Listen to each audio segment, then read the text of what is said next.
মাথা ব্যথা রোগের আসলে হাজারো কারণ। মাথা ব্যথার কিছু কারণ নাক কান গলার সাথে রিলেটেড। যেমন কারো যদি নাক বন্ধ থাকে কোনো অসুখে, সাইনাসের অসুখ থাকলে, সাইনোসাইটিস থাকলে মাথা ব্যথা হতে পারে। এই ট্রিটমেন্টটা এই ধরনের হেডেক যখন ডায়াগনোসিস করা হয়, মাথা ব্যথার কারণ হিসেবে যদি নেজাল কজ হয়, তাহলে এটা নাকের অপারেশন সফলতার সাথে করতে পারলে, নাকের স্পেস ক্লিয়ার করলে এই মাথা ব্যথা দূর করা সম্ভব।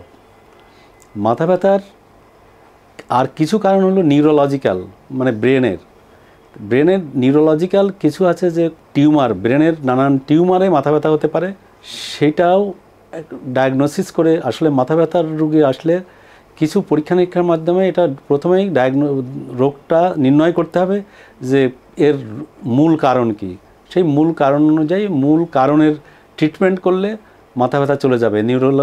নিউরোলজিক্যাল হলে, ব্রেন টিউমার হলে টিউমার অপারেশন করতে হবে। নাকের বন্ধের কারণ হলে সেই নাকের বন্ধ ক্লিয়ার করার জন্য কিছু অপারেশন করতে হবে। আর কিছু আছে কোনো কিছুই নেই, নাকে কোনো সমস্যা নাই, চোখে সমস্যা নাই, ব্রেনেও সমস্যা, ব্রেনের টিউমার যাতে কোনো সমস্যা নাই, কিন্তু মাথা ব্যথা হতে থাকে।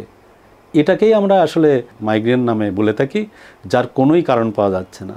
সেটার কিছু কনজারভেটিভ মেডিকেশন থাকে ওষুধের মাধ্যমে, এবং কিছু নিয়মকানুনের মাধ্যমে এটাকে ট্রিটমেন্ট করা হয়।